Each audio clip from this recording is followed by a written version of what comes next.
Crime and Crime Again is a true crime podcast containing subject matter that may be graphic or disturbing. Listener discretion is advised.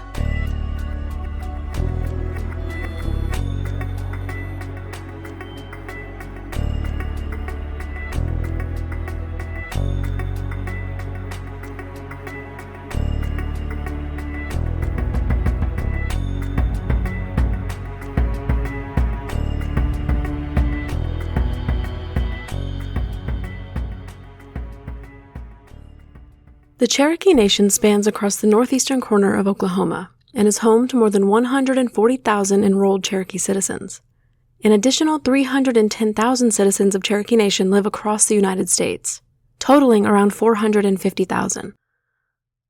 Along the easternmost edge of Cherokee Nation sits the town of Grove, Oklahoma, home to just over 7,000 people, including Aubrey Dameron, a member of Cherokee Nation who spent much of her life in the rural town. Born on October 22, 1993, Aubrey was always known as vibrant and energetic, and she possessed such a strong innate compassion and empathy for others. Aubrey was a born entertainer, often performing her favorite songs and dancing in her family's living room. She had always wanted to take acting classes, but was never able to. So she channeled that star quality into singing and dancing with her family and friends, and eventually posting occasional videos on social media.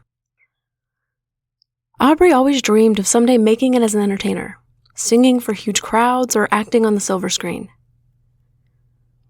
Perhaps Aubrey's dearest friend and closest confidant was her uncle Christian, who was only 6 months older than her. The two grew up thick as thieves and shared everything with each other. In middle school, Aubrey and Christian had an emotional revelation when they came out to one another as gay. This brought them even closer, and they became each other's protectors in a community that refused to accept them as they are. In school, Aubrey and Christian were subjected to horrific acts of harassment and bullying. Other kids would throw rocks at them after school, derogatory slurs were hurled at them in the hallways, and some kids even chased them with a car on one occasion. But Aubrey never let this break her spirit. She always stood her ground proudly, often coming to not only Christian's defense, but to the defense of others around her who suffered the same abuse within the community. It was simply within Aubrey's very nature to protect the underdog. In high school, Aubrey started further exploring her identity, and this stemmed from a sense that she always knew who she was. When Aubrey was around 16 years old, she came out as a transgender woman, which was when she started asking people to address her as Aubrey, rather than her birth name. And as she always did, Aubrey stood proudly in her identity, in spite of the worsening harassment and abuse that came as a result of her confidence and bravery. In a social media video, Aubrey described how, after she came out as trans, she was chased out of church, quite literally, with 2x4s and crowbars. Church had previously been a safe space for Aubrey. She was deeply spiritual and found comfort within those walls. They tried to permanently kick her out of church, but Aubrey once again stood her ground.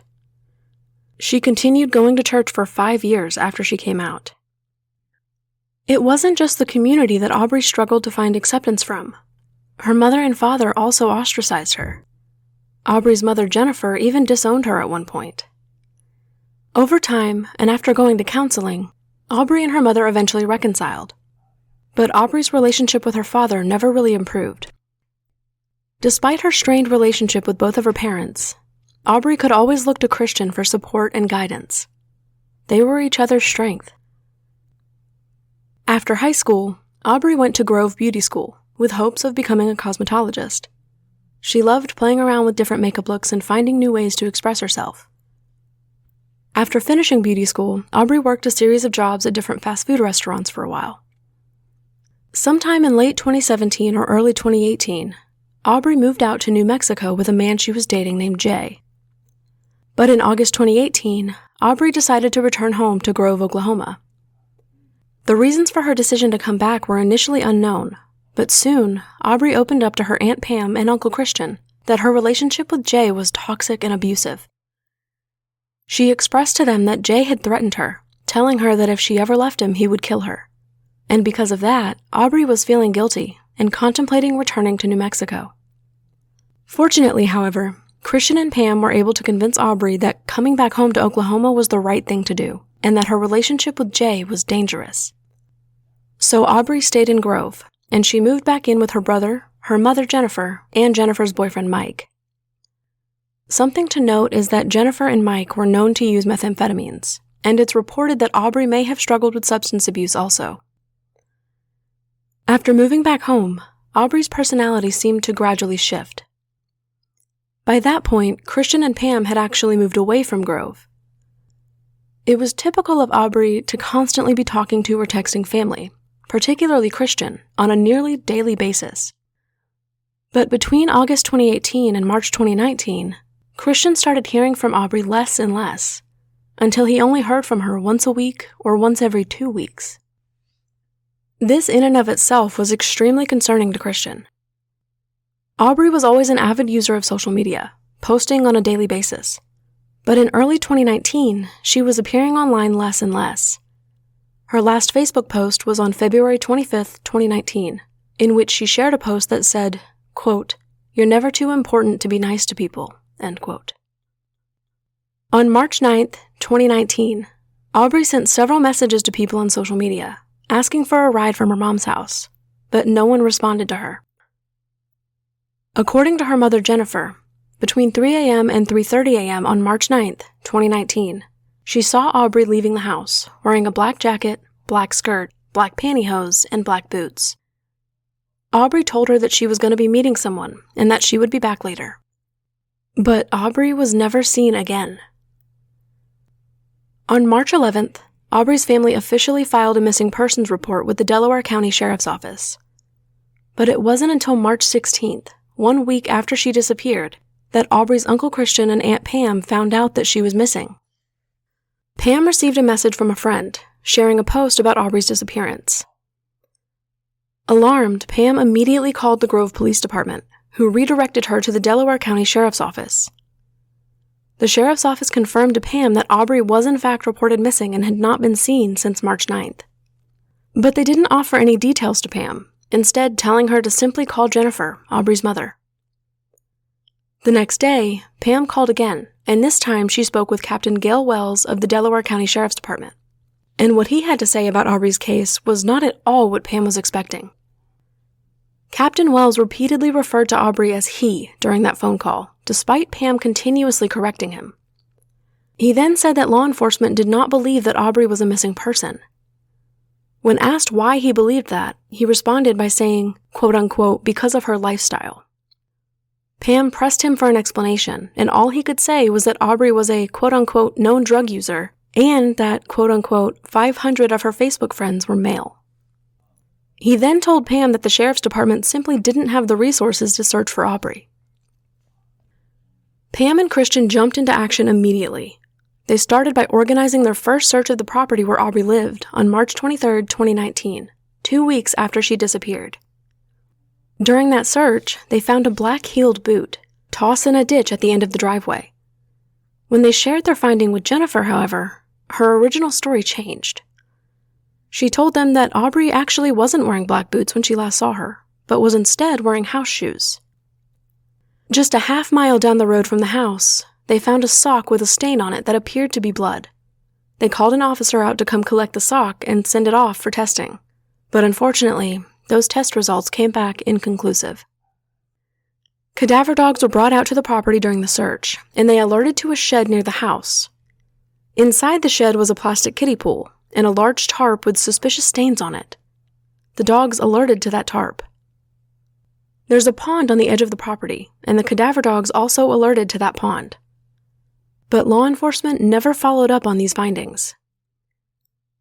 It was also during that first search that Christian went into Aubrey's bedroom and discovered that all of her belongings were bagged up. This was strange, considering Aubrey had moved back home 6 months before. Her belongings should have been at least mostly unpacked and put away. When Christian asked Jennifer why Aubrey's belongings were all packed away, Jennifer told him that she had done it when she was cleaning Aubrey's room to look for some nail polish. Just a few weeks later, when Christian returned to the house, he found that Aubrey's belongings were unpacked and put away in her bedroom. During the investigation, it was discovered that Aubrey's phone last pinged at 3:42 a.m. on March 9, 2019, near a mobile home park just 100 yards away from her home.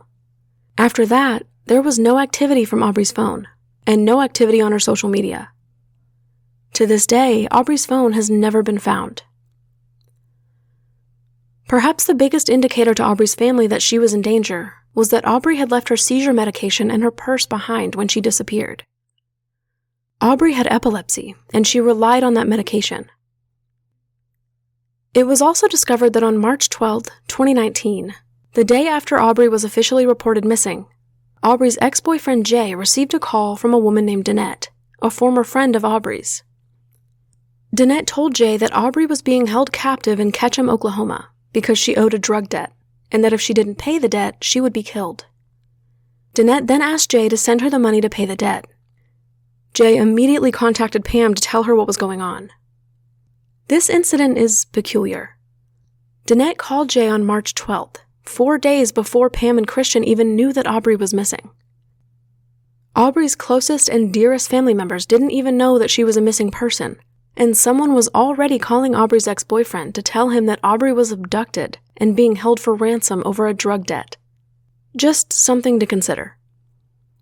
Danette was later arrested and charged with extortion, but the case was dismissed in July 2021. Nothing ever came of Danette's claim that Aubrey was held captive over a drug debt. By April 2019, Pam and Christian had hired a private investigator to aid them in their search for Aubrey. On April 6th, the PI called Pam, telling her that Jennifer had called him and told him that her boyfriend Mike had admitted to killing Aubrey. Pam immediately called local police, who responded to the house where Jennifer and Mike lived. By the time police arrived, Mike had left the house but was soon arrested for driving under the influence. Police questioned Mike, and he denied having admitted to murdering Aubrey. Police also questioned Jennifer, and she denied ever making the claim. And nothing ever came of this. In May 2019, 2 months after Aubrey disappeared, a tip came in that Aubrey was buried in Kenwood, Oklahoma, 40 minutes south of Grove, where Aubrey lived. The tip claimed that Aubrey was buried on a hill in Kenwood, next to a flagpole. Pam and Christian jumped on this, and they even had the help of Lissa Yellowbird Chase, an Indigenous advocate and the founder of the Sanish Scouts, a team that helps families, particularly Indigenous families, search for their missing loved ones. They searched the area around the flagpole but came up with nothing. But another tip came in that they should instead be searching on a nearby hill next to a water tower. Cadaver dogs were taken to the area and they hit on what appeared to be a disturbed shallow grave. Near this shallow grave, they discovered a black leather jacket. When Pam and Christian shared their finding with Jennifer, she once again changed her story, claiming that Aubrey actually wasn't wearing a black jacket. That jacket was reportedly sent off for DNA testing, but the results once again came back inconclusive. It's important to note here that according to Pam and Christian, Aubrey's mother and brother did not help with any of these searches, even the searches on their own property. There has been no concrete evidence found in this case, and even if the suspicious items that were found during searches were related to Aubrey's disappearance, such as the boot, the bloody sock, and the black leather jacket, it's possible that we may never know for certain, because law enforcement simply has not followed up on any of it. Since the day they found out that Aubrey was missing, Pam and Christian have been searching tirelessly for their niece. They have received very little to no help from local law enforcement since the investigation began. And at every turn, local law enforcement has met them with a bizarre combination of hateful bigotry and stunning indifference. In 2020, both tribal police and the FBI took over Aubrey's case. But unfortunately, Aubrey is still missing, and there are no official suspects in her disappearance. It's also important to note that tribal police and the FBI have had a difficult time getting permission to return to the property where Aubrey lived to conduct more searches. In January 2021, the Aubrey Alert was introduced to Oklahoma legislature. If passed, the bill would implement a statewide Aubrey Alert system to notify the public of critically missing adults, aged 18 to 59, who were believed to have been abducted or taken against their will. But almost immediately, lawmakers, particularly Republican lawmakers, refused to pass a bill that was named in honor of a transgender person. Despite their anger and devastation, Aubrey's Aunt Pam and Uncle Christian still chose to press forward, knowing that even if the bill was not named after Aubrey, it was imperative that they fight to get it passed. So in March of 2021, the bill was renamed to the Casey Alert Act, named for Casey Russell, a member of Cherokee Nation who was 29 years old when he disappeared in 2016. In April 2023, the Casey Alert Act was signed into law, and on November 1st, 2023, the Casey Alert System officially went into effect. While it's a huge accomplishment that such an alert system now exists in Oklahoma, it cannot be forgotten that Aubrey's story has been wrought with bigotry and hatred long before she even disappeared. Aubrey Dameron was last seen between 3 a.m. and 3:30 a.m. on March 9th, 2019, near her home in Grove, Oklahoma. She was reportedly wearing a black jacket, black skirt, black pantyhose, and black boots when she left her home. Aubrey is epileptic and relies on seizure medication, which she left behind. At the time of her disappearance, Aubrey was 25 years old. She is 5 feet 10 inches tall, and at the time, she weighed approximately 150 pounds. She has a tattoo of a triquetra symbol on her back, and the word Shorty tattooed on her upper left arm, which was her nickname that her family and friends gave her. If you have any information regarding the disappearance of Aubrey Dameron, please contact the Cherokee Nation Marshal Service at 918-207-3800. You may also contact the FBI at 1-800-225-5234 or submit a tip online at tips.fbi.gov. If you'd like to request a case to be covered on the show, you'll find a link to a case request form in the show notes. Please subscribe to the YouTube channel, where you'll find full episodes, complete with photos relevant to each case. You can follow the podcast on X, formerly Twitter, at CrimeAgainPod, on Instagram at CrimeAgainPodcast, and on TikTok at CrimeAgainPodcast. Links to all social media can be found in the show notes. Thank you so much for listening, and I'll see you in the next episode of Crime and Crime Again.